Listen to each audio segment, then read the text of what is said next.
Agora a gente entra num tema sério, atual e extremamente necessário, o uso de canabidiol na medicina. Então, para falar isso, nada mais, nada menos do que o Dr. Nicolas Jacques e também Bia Alves, que ela também traz essa vivência real de que sente na pele os efeitos deste tratamento. E para vocês entenderem um pouco, né, sobre ele, o canabidiol é o CBD. Ele é derivado da cannabis sem efeito psicoativo. Então, para saber um pouquinho mais sobre isso, nós vamos diretamente aos especialistas de plantão. Doutor Nicolas Jacques, seja bem-vindo ao Estúdio Cidade. Boa tarde, Joyce. Boa tarde Tamo a todos junto, os já falei aí, isso tá? também, já dei bom dia quando era para falar boa tarde. Doutor, tu é dos meus. Perfeito. Ô, Joyce, então, assim, hoje eu sou médico, eu sou pós-graduado em medicina endocannabinoide, tá? Eu faço hoje especialização em medicina tradicional chinesa, em medicina da dor, tá? Tive aí uma parceria com algumas associações, onde eu fiz um atendimento um pouco mais social aí, e daí só por aí já foram mais de 5 mil pacientes tratados à base de cannabis Meu aqui, tá? Deus, doutor, sou tua fã, louca. Olha, e a Bia Alves, que em conversa, ela também mencionou aqui, ela tem fibromialgia, compartilhou com a gente o diagnóstico, e faz uso de canabidiol, que você até mencionou recentemente pra gente, como melhorou a sua qualidade de vida com o uso do canabidiol. Boa tarde, Joyce. Boa tarde a todos os ouvintes. Agradecer ao Dr. Nicolas, né, por aceitar esse convite. Foi ele que me receitou o canabidiol, então hoje eu tenho uma qualidade de vida muito boa, me ajuda muito, principalmente as enxaquecas que eu tinha. E antes, né, a gente ouvia falar e também às vezes muitas pessoas têm um preconceito, mas quando começa a tomar, diz assim, por que eu não comecei a tomar antes? Quando eu mencionei o fato também do canabidiol, meus amigos colocaram até a música do Bob Marley pra mim. Já começaram ali, ó. Joyce, Still It Up. Já foi ali, ó. Bob Marley. Tudo ali, a Reggae Night estava ativa lá. Falei, gente, vamos conversar. Então, para o pessoal que está nos escutando, nos assistindo, ainda tem esse receio, um preconceito ou uma desinformação sobre o canabidiol. O que é o canabidiol, doutor, e como que ele age no corpo? Perfeito. Joyce, então, para a gente começar a explicar o canabidiol, eu vou começar explicando um pouquinho da planta, então, da cannabis em si, tá? Ela tem várias substâncias nela, não só o canabidiol. As substâncias principais a gente classifica como fitocannabinoides, tá? E dentre essas substâncias principais, esses fitocannabinoides, a gente tem dois em especiais que são os mais usados e os mais respaldados hoje, tá? Um é o CBD, que nem tu já me falou ali, que é o canabidiol, e o outro é o THC, que é o tetrahidrocannabinol, tá? Eu vou até te dar uma troquinha ali que tu falou que o CBD, ele não é psicoativo. Ele é? Ele é psicoativo. Opa, que eu tô brincando, doutor. Ele só não é psicotrópico, então ele não dá aquelas alterações. Então fala aí o que é essa diferença. É isso aí, psicotrópico é o que a gente não, tá, gente? Perfeito. Veja bem, ouvintes e telespectadores.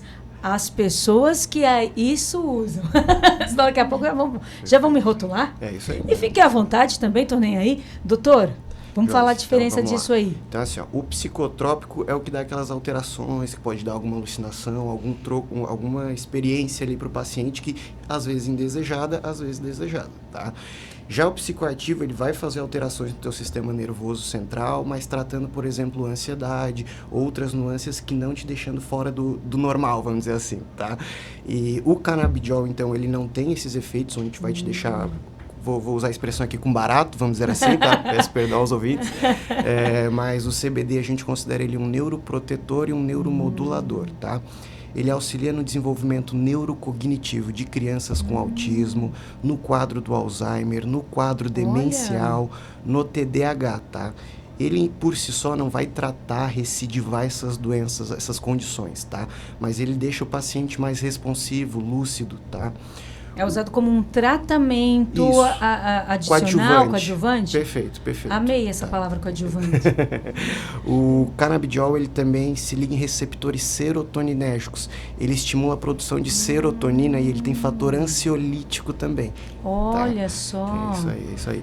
Ele também diminui excitabilidade das nossas fibras nervosas e com isso a gente consegue reduzir crises convulsivas no tratamento da epilepsia e tudo mais, tá?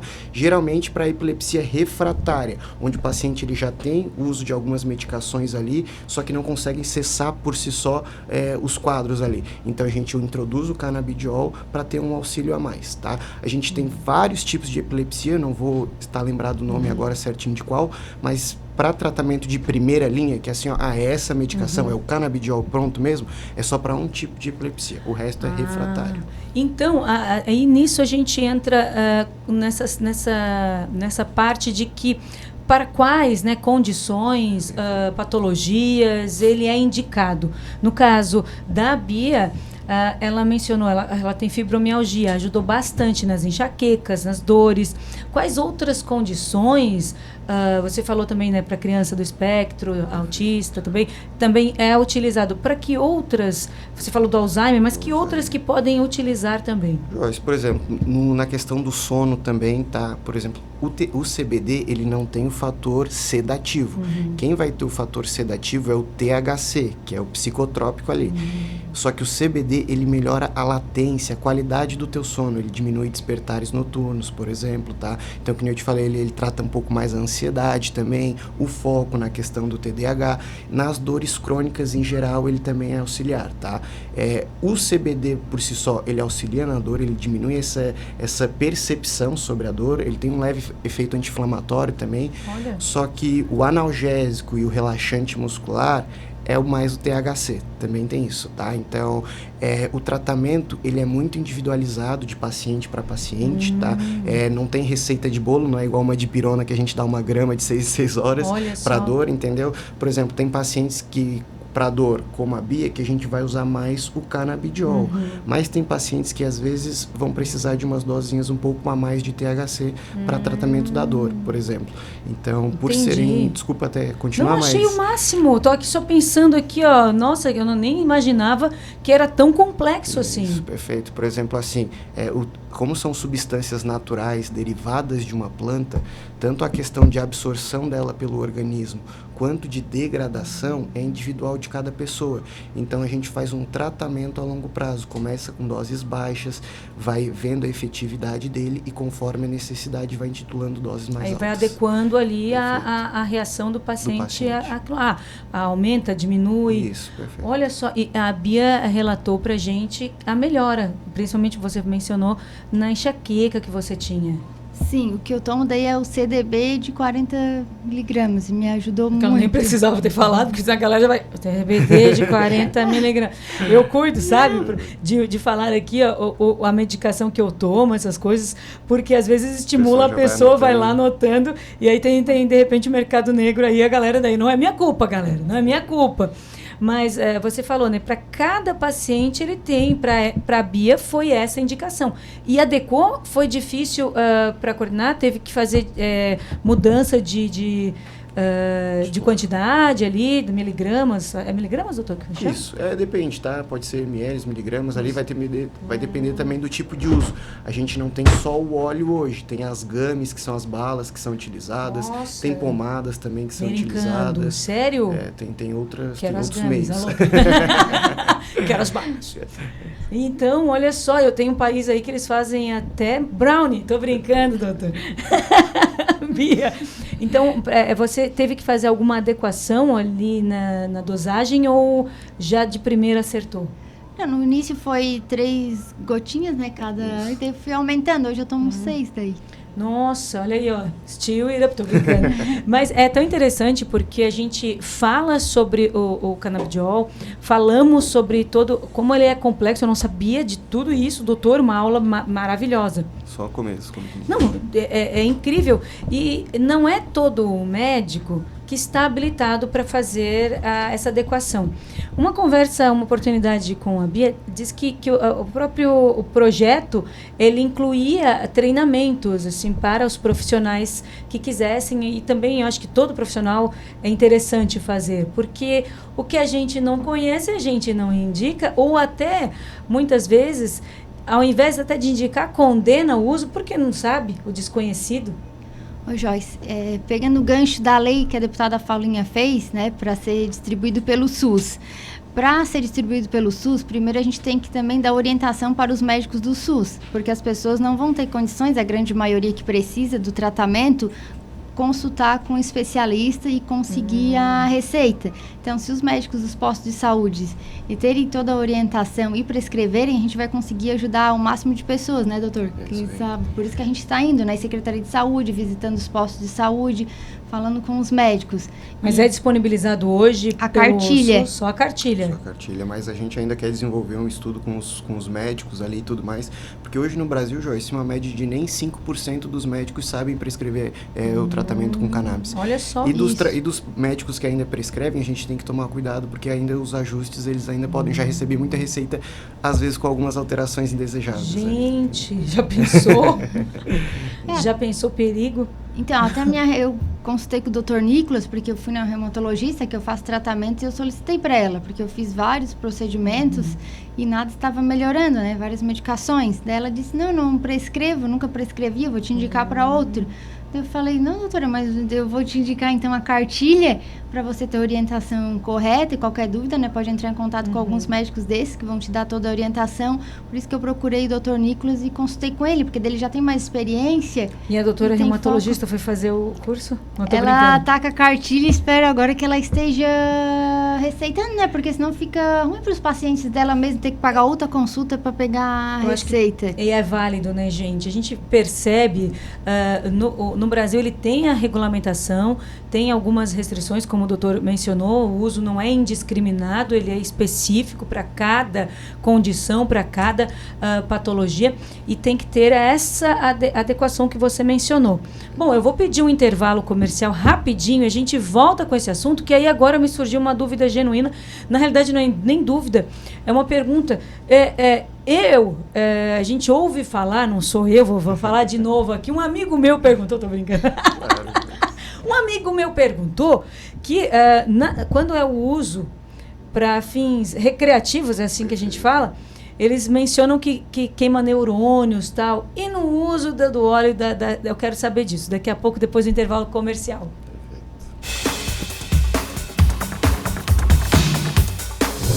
Você está ouvindo Estúdio Cidade. Cidade FM. Camila e Guise, loteamento Arino Bressan, no bairro Monte Castelo, pronto para construir agora. Vital Óptica, cuidar da sua visão é a nossa especialidade. Viva Melhor, dicas de saúde todos os dias aqui na Rádio Cidade. Oferecimento, Complexo Médico Provida. Já ouviu falar das bancadas regionais? São os seus representantes na Alesc trabalhando juntos para o bem da sua região.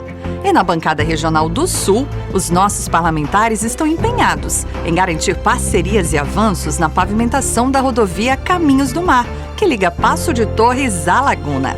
É a sua região ganhando mais força e representatividade. Alesc, em cada região, o compromisso com todos. Em menos de 1 hora você pode salvar até 4 vidas. Procure o Hemocentro da sua cidade e doe sangue. Um gesto simples, um impacto gigante. Seja o tipo que salva vidas. Uma campanha do Grupo SC Todo Dia de Comunicação. Chegou a hora de acelerar suas conquistas. No Sicredi você financia seu veículo com condições especiais, um atendimento próximo que entende a sua realidade e ainda aproveita soluções como tag de passagem e seguro alto. Confira as revendas parceiras disponíveis mais perto de você. Fale com seu gerente ou procure a sua agência. Sicredi, é ter com quem contar. Você sabia que pequenas atitudes podem gerar grandes mudanças? Participe do projeto Tampinha Solidária. É simples, leve suas tampinhas plásticas de todos os tipos aos pontos de coleta nas recepções das rádios Cidade e Monte Carlo, no edifício EJB, no centro de Tubarão, e na recepção da Rádio 102 FM, em Capivari de Baixo. Essas tampinhas serão recicladas e o valor arrecadado será destinado para ajudar entidades da região. Faça parte desta corrente de solidariedade e contribua para um futuro mais sustentável. Além de ajudar quem mais precisa, você ainda pode ganhar prêmios. Premiação em dinheiro para os 3 primeiros colocados. Patrocínio Tubarão Saneamento. Compromisso com você e o meio ambiente. Sergal. Energia com responsabilidade. contribuindo com o desenvolvimento e qualidade de vida da nossa região. Tampinha Solidária 2026. Realização Grupo SC Todo Dia de Comunicação. Rádio Cidade FM 102 FM, Monte Carlo FM e Portal SC Todo Dia.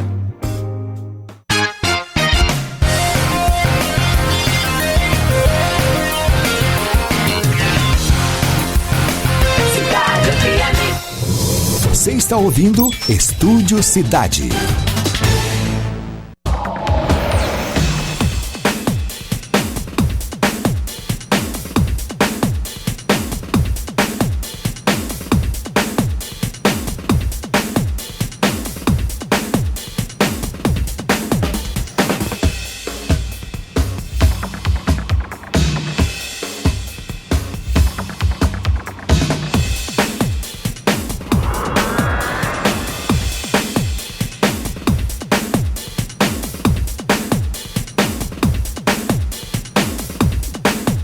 Voltamos com o Estúdio Cidade, Dr. Nicolas Jaques aqui com a gente, Bia Alves também. Nós estamos falando aí sobre o uso do canabidiol medicinal. E aí a minha pergunta do último bloco foi, no uso recreativo, dizem que queima os neurônios, assim, né?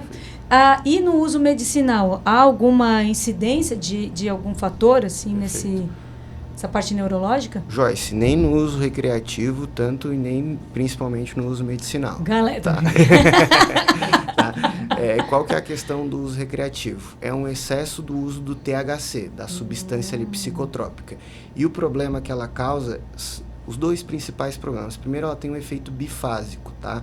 Que quando o paciente ele fica com aquela sensação ali de disruptiva, vamos dizer assim, ele tem um efeito tanto relaxante, mas aquilo dali pode aumentar o batimento cardíaco e gerar uma crise de pânico e de ansiedade. Então, por isso que a gente tem que tomar muito cuidado com o efeito recreativo dele. O local que vai ser introduzido, a quantidade que está introduzindo. Por isso que o acompanhamento médico e o tratamento embasado é sempre a melhor solução. E o outro problema do THC é que em doses mais altas também ele vai atrapalhar a tua memória de curto prazo. Então, por exemplo, se a Joyce foi sair para vir para o estúdio da cidade hoje, às vezes demorou um tempinho a mais para achar a chave do carro por causa do uso Vamos me chamar de maconheiro, eu já estou vendo. Não, brincadeira. Não, mas é a Dori do programa, né, meu? É o meu... E eu não faço esse uso, galera. Não uso muito THC, não.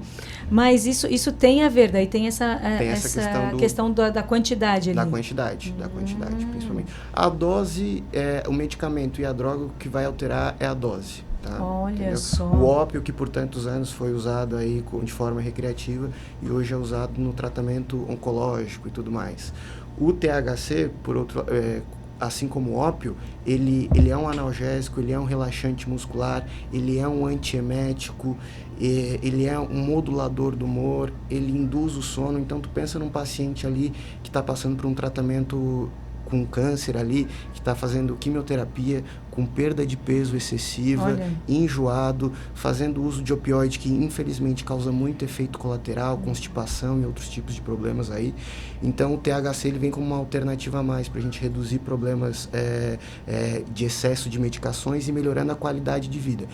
Eu sempre falo isso e repito, a cannabis em si às vezes ela não está ali para tratar uma doença específica, mas ela está para dar qualidade de vida e respeito para as pessoas que a necessitam dela.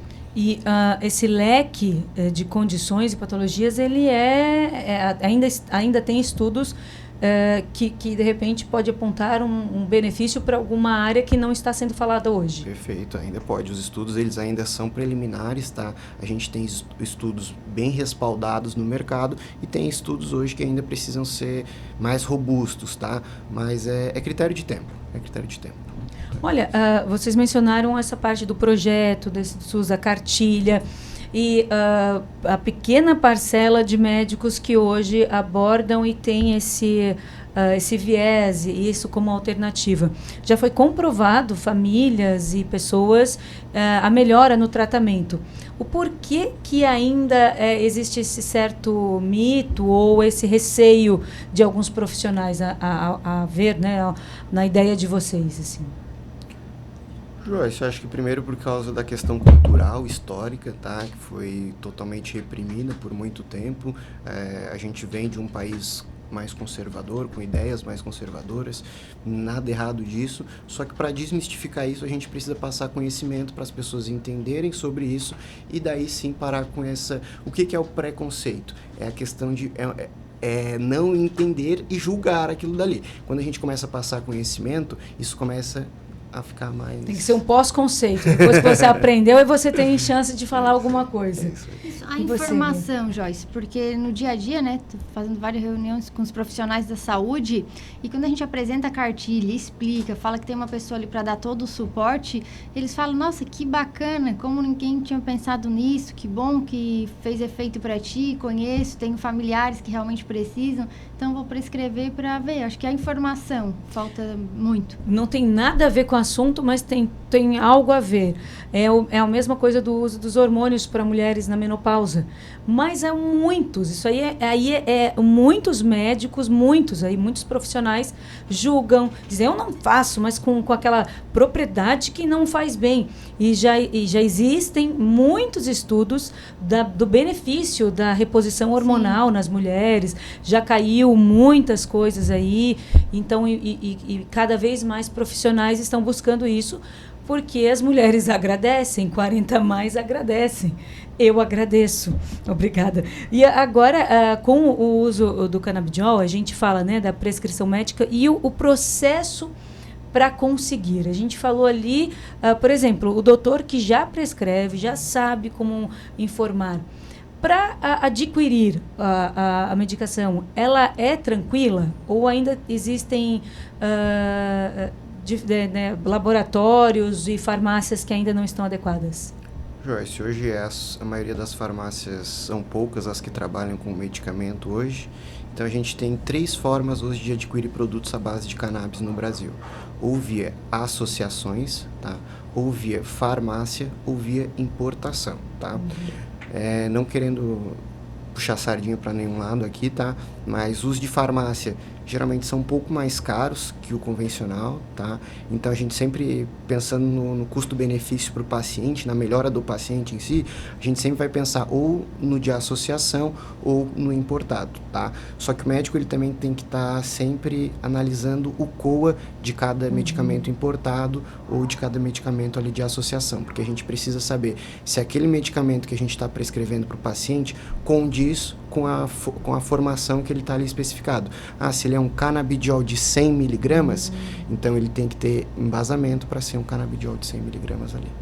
Entendi. Entendeu? E daí tem alguns locais hoje que ainda estão iniciando esse processo e daí não conseguem ter uma medicação de alta qualidade ainda. E daí o médico ele tem que pensar e não prescrever desse local. Eu brinquei nos bastidores, né, que o meu foi de uso mercado negro, estou brincando, mas foi de importação e é claro que o meu doctor avaliou, viu e que realmente não é esse laboratório, ele é correto, tal, enfim. E aí eu fiz uma experiência como a Bia fez. No meu caso, eu vou falar que eu não vi diferença muita, não vi quase que nenhuma. Eu voltei para o meu tratamento convencional, que eu já estou acostumada. Então, para mim, ele fez um alívio. Um dia, de repente, aí eu não sei se foi meu psicológico que juntou ali. Então, a minha dosagem fez como se fosse nada, por exemplo. Então, aí eu não quis repetir, porque eu já estava, vamos no que já está certo, eu já estou acostumada, porque é um gasto, querendo ou não, então eu não quis arriscar novamente.